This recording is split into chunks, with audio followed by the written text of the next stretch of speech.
Good morning. I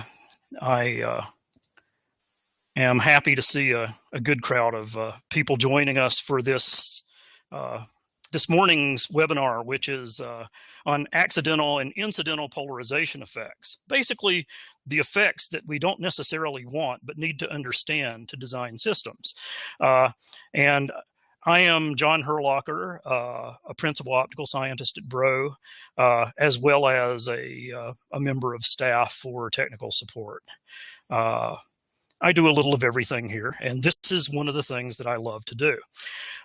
So what I'm talking about when I describe accidental and incidental effects are not the things that we do intentionally with polarization or to polarization, using devices that you may be familiar with, like polarizers, wave plates, polarization selective coating, or something else. Things made out of crystals, things made out of anisotropic materials, wire grids, and so on.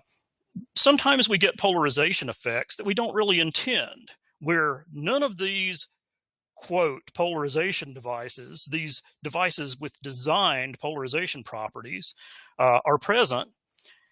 The polarization changes anyway, somehow. And that's because all optics are polarization devices to some extent. And really, all of you who have had a physics course know this already. It's just that we often don't realize the extent of it.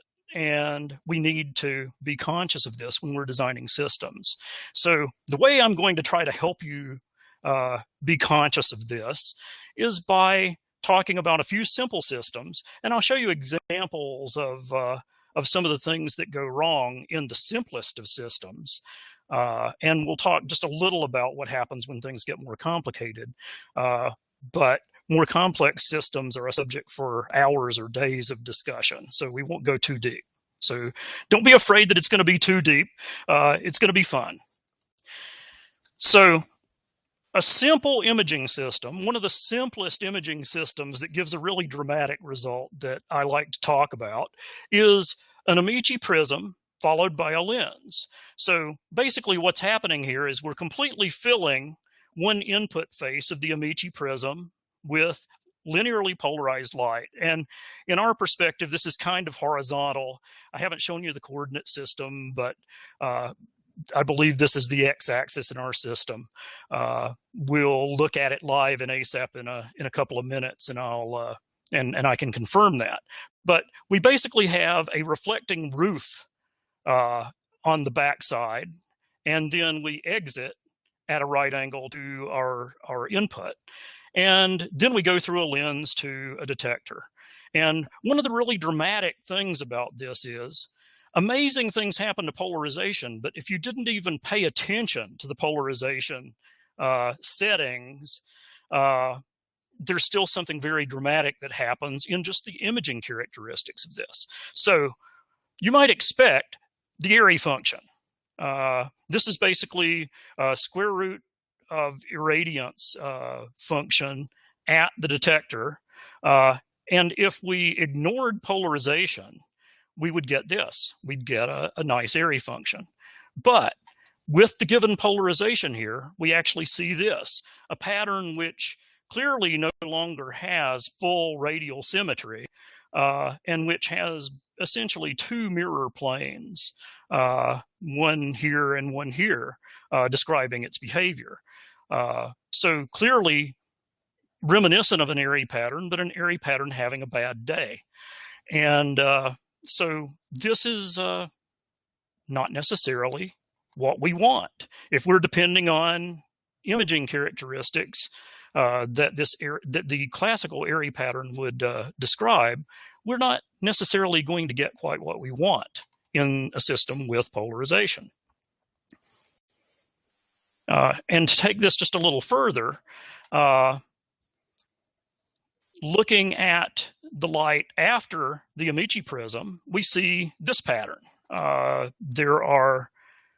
We now have elliptically polarized light, and because of the way the upper half is flipped from the top to bottom, the lower half is flipped from bottom to top as we go through, we see a line of symmetry in the pattern right through the middle, and we have elliptical polarization. So not only do we see the symmetry of the reflection, but we have some ellipticity here, whereas we started with linear and horizontal polarization. We've come out of that orientation and developed a little bit of ellipticity.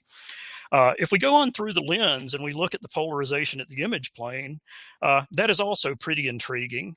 And you can see to some extent why we might get these planes of symmetry in the PSF, the point spread function. There's certainly some kind of symmetry about this center. We're almost linear on axis, and very nearly perfectly horizontal. There's just a little bit of rotation there. And then we get basically, we approach circular at some point. We actually are seeing the ellipse in effect rotate as we go in this direction. So the polarization at the image plane is very entertaining if you like that sort of thing. And now I want to go to ASAP Live just to prove to you that I didn't just draw these things for fun, that they come out of a real system. So this is the system in ASAP, and this is the PSF if I ignore polarization, which I can do in the same model, by the way. I do not have to create a model with unpolarized light. I can simply say, ignore polarization.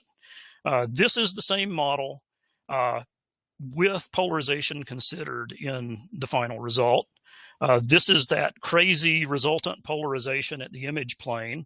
By the way, the scale of this is not quite the scale of this. This has a full scale plus or minus about 15 microns. This has full scale plus or minus about half that. So I'm only really looking at the polarization in the center half of this figure, in this polarization figure. But it gets weaker as we go out so that we can't see the shapes as well. One thing to remind you of, if you are familiar with ASAP, or to tell you if you're not, is that the size of each sort of unit cell in this pattern, the size of the figure representing the polarization is proportional to the energy, well, actually the field in that, well, in this case, it is energy, actually. It's proportional to the energy in that cell of the pattern. So as it gets smaller, that means there's less energy there. And that's useful to know, and you're going to see that again later. So there are no quizzes, but that's something you want to pay attention to. So just to prove to you that we're really doing something here, I'm going to go to the detector, and then I'm just going to zoom in manually. I could do it automatically, but this is more fun. You see the classic Airy pattern here, and this is actually log Airy pattern, or log of irradiance in this case. And you can then simply hide that one, and you see the polarized pattern. So I generated both of those patterns at the detector, backed them off the detector just a wee bit so that they would not clash with it. And now you can see the pattern. And I can always actually bring back the other one. So if you like to do side-by-side comparisons by just alternately doing hide view or hide visible in the 3D viewer, we can see these things. So this is a dramatic example, and I kind of wanted to lead off with that. So just to give you a little background on all of these files, this is something that will be available to you after the webinar. It's a project file that has all the files I've used to put together the presentation and a few extras, including even the chart template files, which I'll introduce you to in a minute. So let's now go back to the presentation, and I'll talk a little more about why this happens. So we have some serious polarization changes in a system that doesn't intend to do anything to polarization. Why? Well, that's because every specular surface, every transmissive optical or reflective optical surface has polarization properties. And I don't want anyone to feel insulted like, well, I knew that already. It's not that we don't know this. And if you don't know that, that's fine. But you'll be learning a little bit here.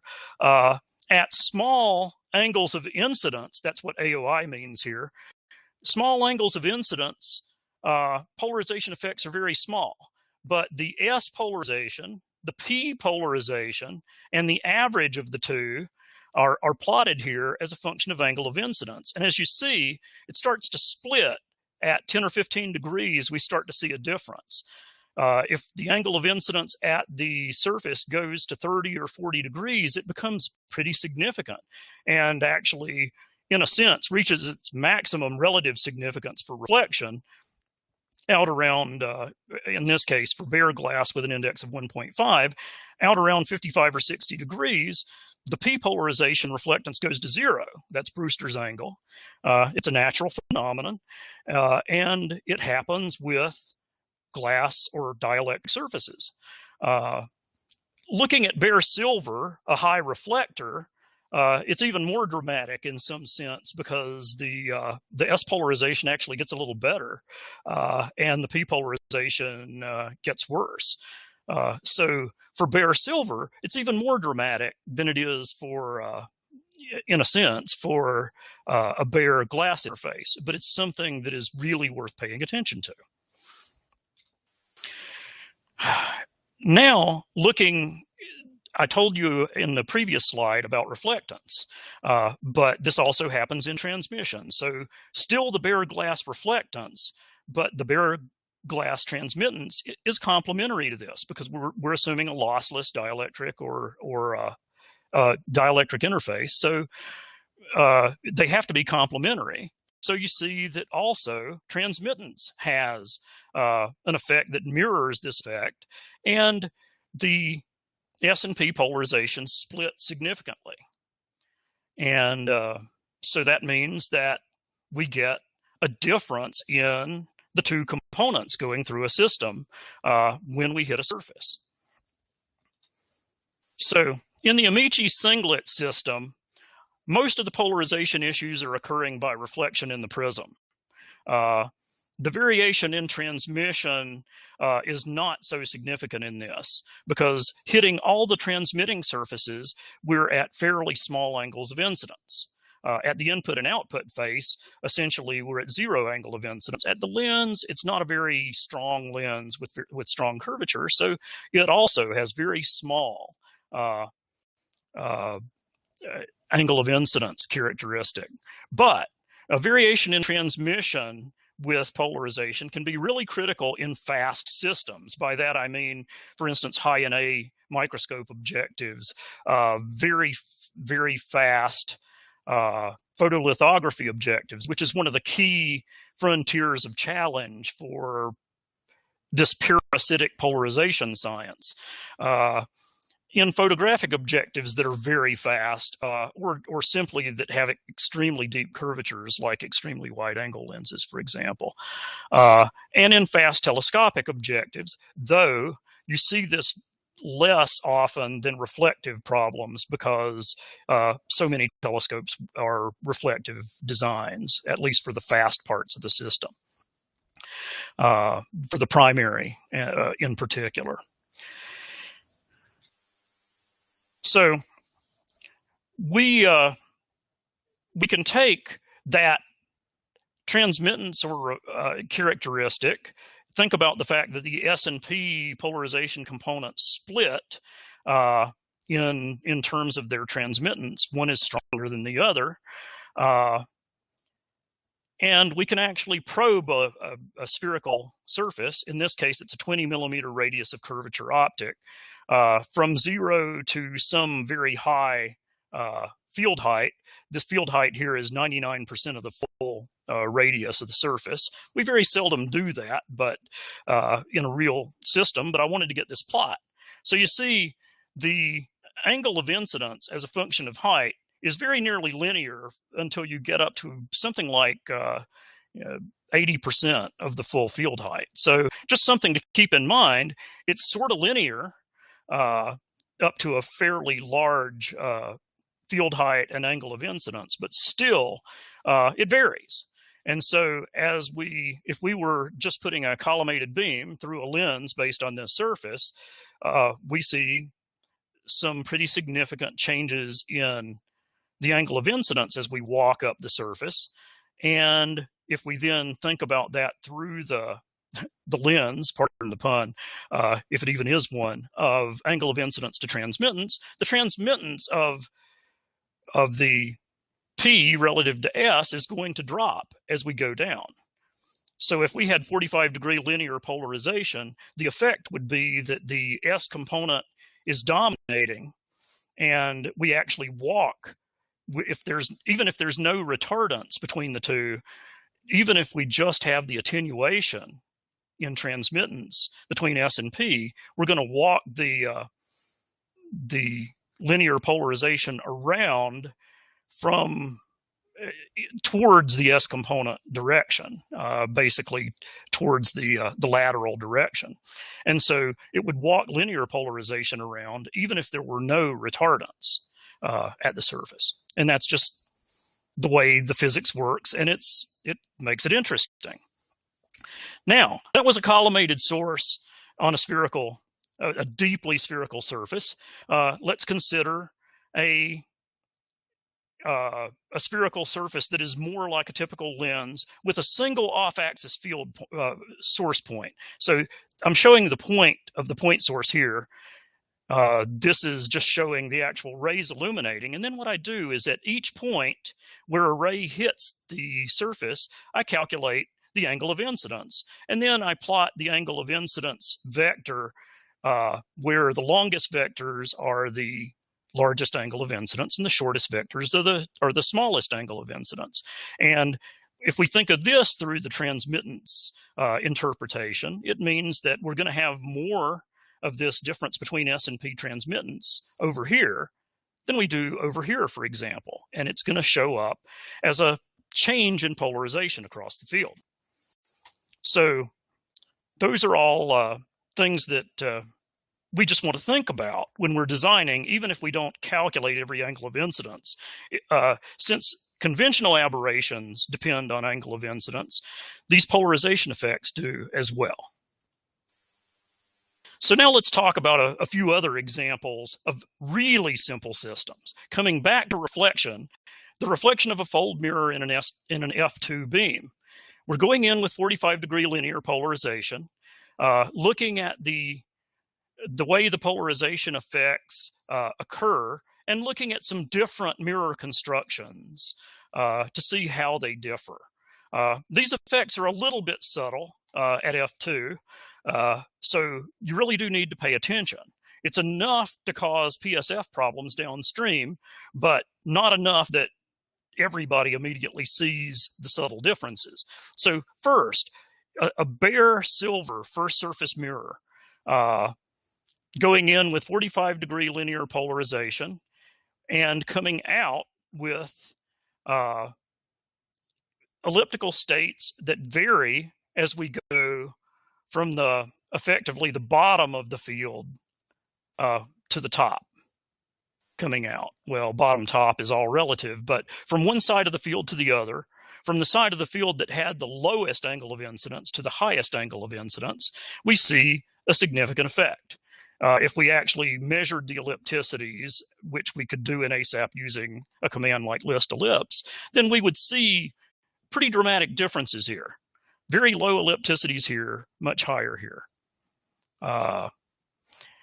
If we look at bare aluminum first surface mirror, well, we're closer to the ideal linear polarization here. We're certainly elliptical here, but it's not as dramatic a change in a sense as it is for silver. And it is kind of nice that the aluminum starts at the bottom here more or less very close to linear for a lot of purposes, probably for most imaging purposes. Now, if we protect an aluminum first surface mirror with magnesium fluoride quarter wave, then we see something that looks a lot like the protected or like the unprotected bare first surface aluminum at the bottom, looks a little worse at the top. And this is kind of intuitive. The more layers we get involved, the more likely something bad happens, unless we carefully design those layers to mitigate that, which is something that we could do, and brings in the whole realm of polarization coating design. So now let's look at aluminum in three configurations. Two you've already seen. So the bare aluminum, the protected aluminum, and now bare aluminum second surface. So we're going through the glass to the aluminum, getting the aluminum from the glass side instead of the air side. And this looks really stunning. It looks great, and it might suggest to you that we would use aluminum second surface mirrors everywhere that we ever want to use a mirror, at least in the realm of the spectrum I'm in here. But there's an asterisk here for a reason. This looks great, but it is actually an oversimplified case. The case, to make it completely true, I would need to change one setting in ASAP. I turned off the front surface glass reflection, which would interfere with the back surface aluminum glass interface reflection and make things a little different. But that involves the change of one sign on one coating invocation. For those of you who know ASAP, you'll know what I'm talking about. So it's very easy to change that to make it a little more realistic, but I actually wanted to show you this dramatic result. So now let's talk about another simple system. This is a reflective system with two reflections. It's a poroprism, a single poroprism. And basically what we do is we go in, bounce once. We actually are going through a focus in this case, which is usually not a very good idea inside a poroprism, and then bouncing again and coming out. Now you notice this is an uncoated poroprism. This is an aluminum coated poroprism. So the two reflective surfaces are metallized with aluminum in the right case over here. So in the uncoated case, a couple of things happen. One is that some gross things happen due to the fact that we are not within or not outside the critical angle for some parts of the beam. So we don't get very much energy out. Remember, the size of the polarization lines or ellipses is proportional to energy here. So in this case, the energy is incredibly low for the beams at the top and the beams at the bottom. Why is that? Because the ones on one side come out on the first interface. The ones on the other side come out at the second interface. They actually come out the back. So the top ones come out at the first interface, and then the other side of the beam is attacked at the second interface. And we lose that energy. So polarization things are happening clearly. We're going from linear to elliptical as we go from on axis to off, but we're also losing energy. So it's double trouble. And another thing that is worth describing here for the uncoated case, notice that the polarization ellipses for red, green, and blue, and those are actually three different wavelengths I'm tracing, are different. And why is that? Well, it's because the index for blue is higher, meaning that the critical angle is a little smaller so that I can stay outside the critical angle more easily in the blue than I can in the red. And so as the index decreases going from blue to red, the ability to get throughput at off-axis angles it worsens somewhat. I'll note that going to the coded version, we're going in with this circular polarization, and we're coming out elliptical. Whereas with the uncoded, we go in circular and even on axis to the device, not to the to these places. We see a conversion from circular to essentially linear.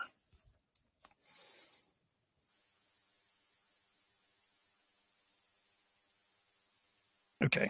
Had a momentary problem, but I think it's okay now. Okay, so that's the poro prism, and let's take a look at the actual patterns. And by the way, this is something that you have to pay attention to in systems where we, for instance, change the optical axis by having a prism or something in the way. If you don't remember to look at the pattern in the right place, you can get confusing results. So when I do a plot of the output polarization, if I don't remember to turn off the leaked rays, then I get that garbage superimposed on the actual output polarization. By turning those off and only looking at the output face, I get this result. And so this is just the first time I plotted this. Though I've been using ASAP for a decade or more, I didn't know why things were weird, and that was the solution.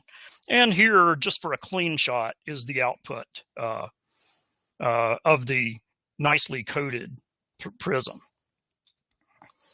So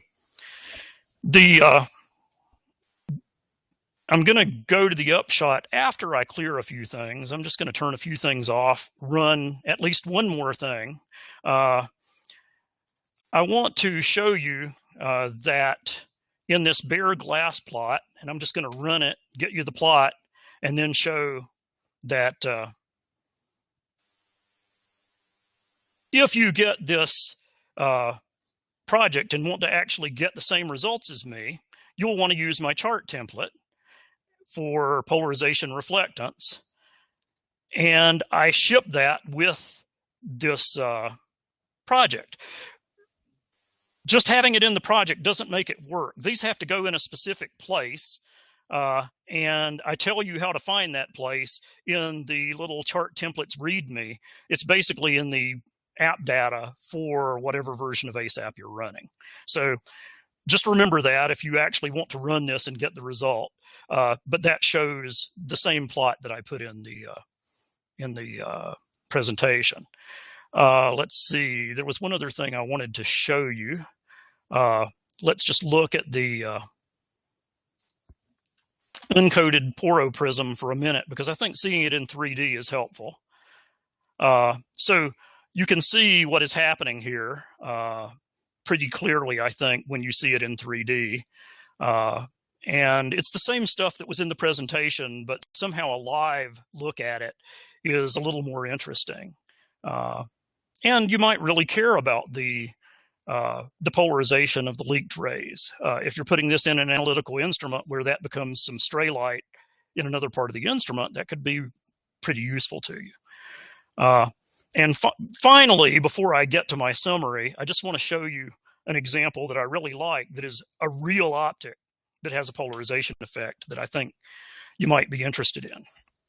So this is a very fast Cassegrain telescope. F.16 primary, F1 for the full system. And this is the non-polarized PSF, which looks pretty good.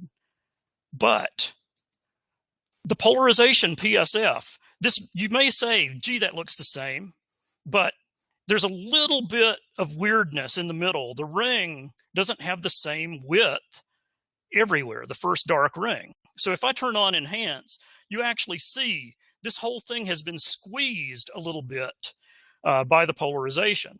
And if I show you the polarization there, you might get a hint as to why that's true. You see a definite bias for this 45-degree input polarization. It's very nearly 45 degrees along this diagonal. and along this diagonal. But of course, the polarization is orthogonal between the two. So the interference you get in this direction is very different than in this direction. The S interference here looks more like the classical area. The P interference across this diagonal wipes that out to some extent. Because it is such a high NA, they don't overlap perfectly, and you get a reduction of visibility of that fringe. So that's it for practical systems. And one of the things I really want you to think about is, what if we cut off, we only took one quadrant of that Cassegrain and made it an off-axis system? That's typical of many big telescopes. Then things get even worse. It's crazy, and that's something that you want to be conscious of in design. So now I'll go back to the presentation and we'll finish up. So we can model these unexpected and possibly undesirable polarization effects in ASAP. Faster beams tend to excite the issues more, as they do regular aberrations. The issues are driven by the angle of incidence effects on components, and not just classical polarization components, but as I said, all components are polarization components to some extent, and at high enough angle of incidence, very dramatic. So this works in reflection or transmission for typical optical glass plastic surfaces, as well as for reflective coatings that may have a pretty complex dependence because of the complex index. And this is not just a curiosity. It is not just for geeks who look at polarization states going in and out. It affects imaging, and we saw that in the form of the PSF. This session intended to just introduce a little bit of how we look at that and evaluate it. And some of the things we might do to mitigate might include just keeping the angles of incidence as low as possible at optical surfaces, for example. But sometimes that's not possible. A fold mirror folds 45 degrees. There's not that much you can do about that. In that case, coatings and having mirrors buck each other's effects, for instance, might be useful. I hope that in examining a lot of material in a brief time, you found it useful and interesting, at least as an introduction. I appreciate your attention, and now I'd be very interested in any questions you might have.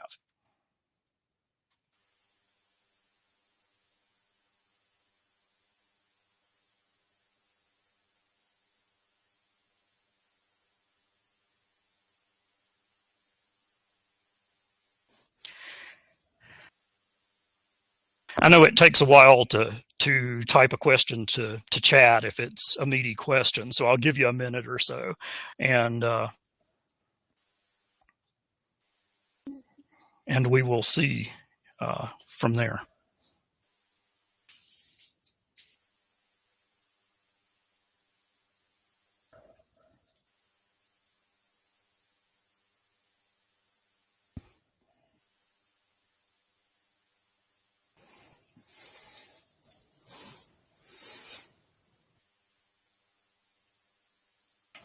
Okay, so the protected aluminum in this case, this was the simplest protection scheme possible. It was just a quarter wave of magnesium fluoride on aluminum. And I'm going to type that as well. So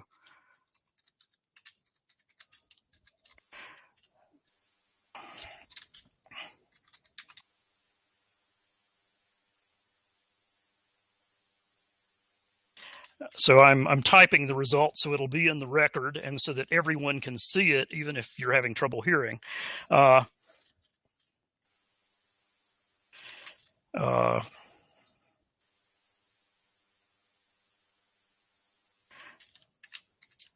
So it's a quarter wave mag fluoride on aluminum.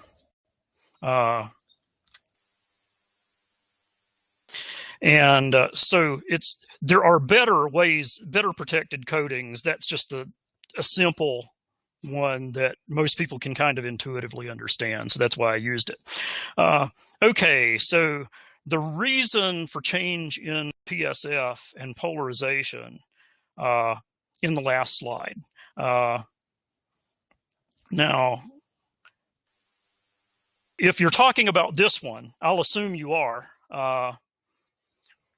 The reason, and I actually need to run this again because I killed one of the critical visual aids. So in this case, with the classical or with the polarization PSF, which I will enhance so that we can really see it, what is happening is that when these components in this diagonal, the diagonal that goes from the first to the third quadrant, it's S. Those are S polarization. Well, I think of it as S because the bisector between them would make it an S polarization. Those can fully interfere. They have perfect overlap, so they interfere just like unpolarized radiation in a sense. There is no reduction in visibility of when you interfere this ray with this ray. However, if you interfere this ray with this ray, let's see if I can think of a way to illustrate this. I probably can't in a pinch. I think the key thing is that if I interfere this ray with this ray, and this is and let's just say for fun that they're at 30 degrees relative to each other. Those are not in plane vectors. Those vectors are actually approaching at an angle. Actually, I do believe I can find a way to illustrate this to you if I can get enough of the geometry out of the way. I think, if I'm lucky, that I can move this up, zoom in, really zoom in. And so, okay, I'm going to have to hide more geometry. You see, this is not a planar polarization characteristic. It has slight curvature. And so if this ray and this ray, the two diagonals that are cross diagonal, then they interfere with no reduction of visibility. This ray and its opposing ray have a slight angle. They are not collinear. Therefore, the visibility is reduced by that cosine factor for the overlap. So their visibility is somewhat reduced because they do not perfectly interfere.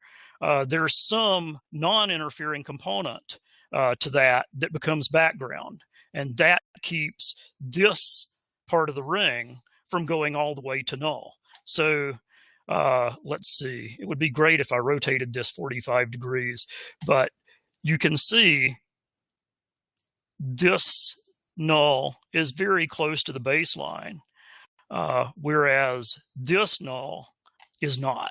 There's a great difference in visibility for that fringe, if you think of it as a fringe, relative to the other one. I hope that helps. Let's see. So now I have,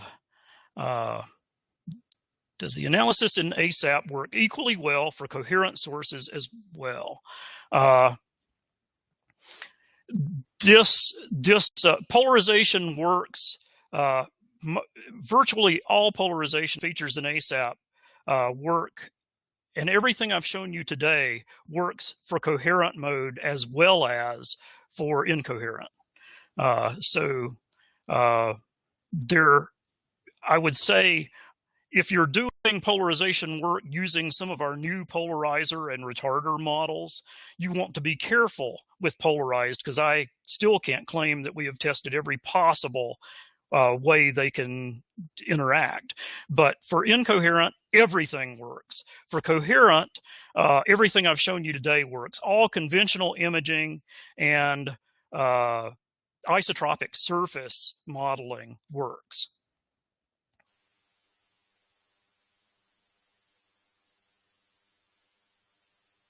Okay, so my next question is about just looking at the details of the INR file and how the polarization dependent reflectance versus AOI comes in for the aluminum surface. And so let me get you I will show you, let's see, I'll find aluminum. There's first surface aluminum, so should be able to show you that. So what I've done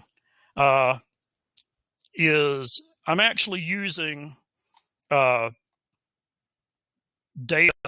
and I don't remember, oh, this is not aluminum, this is silver. Where's my aluminum data? Oh, right there at the top. Sorry. The big volume of silver data caught my attention. So the aluminum data is a fairly compact data set, and I'm actually using the complex index form, the real and imaginary part complex index form for aluminum, and it independently correlates and interpolates the real part and imaginary part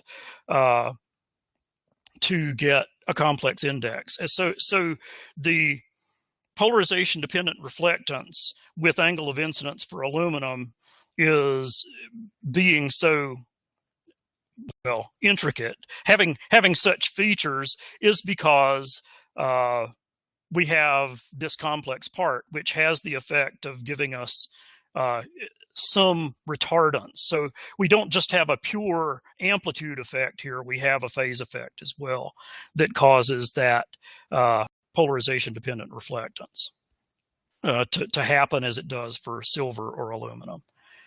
Does that help?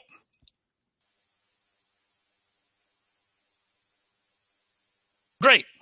Fantastic. Any more? Okay. I saw something pop up a summary window. Oh, okay. It popped up so quickly that I didn't notice it scrolled. So the elliptical PSF so this is an observation. The elliptical polarized PSF from fast system could be confused with a standard PSF. But from the same system with an elliptical pupil, for some pupil vignetting, how would you identify which effect you have when you only measure and see the PSF? Well, if I could do anything I want, which in simulation we can do whatever we want. In the lab, we can't necessarily. If I could do whatever I want, if there's any way for me to rotate the pupil, I can separate the effects. That's not too likely. But I may be able to manipulate, as in rotate the polarization, even in a real system where all I'm seeing is the PSF as a measurement. I can rotate the input polarization, and I should be able to select them. Effectively, what I need to do is excite the eigenmodes in different ways so that I can split the two effects apart. Now, it is possible to conspire in a way that they're hard to separate, but I think usually if we can rotate the polarization, or not just rotate but change the state of polarization, we may be able to pull that out. That's not a very crisp answer, but I've done these kinds of things, but it really is system dependent exactly what's possible. Is that helpful? If not, I'll be happy to talk with you more about it at length. So, very good questions. I appreciate it very much. Is there anything else?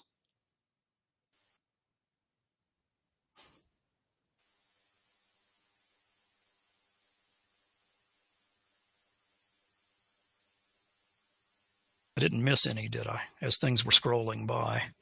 Okay, good. All right, well, I will say once again, thank you very much for joining us. I appreciate your time. I hope that for those of you who use ASAP, that you want to go off and play with this. We'll get the project posted so you can use it. And for those of you who haven't played with ASAP, I hope this may motivate you to check it out. We are happy to talk with you about what you can do, and we can do trials and things like that to give you a chance to try it. Thank you very much, and I'll look forward to seeing you again sometime.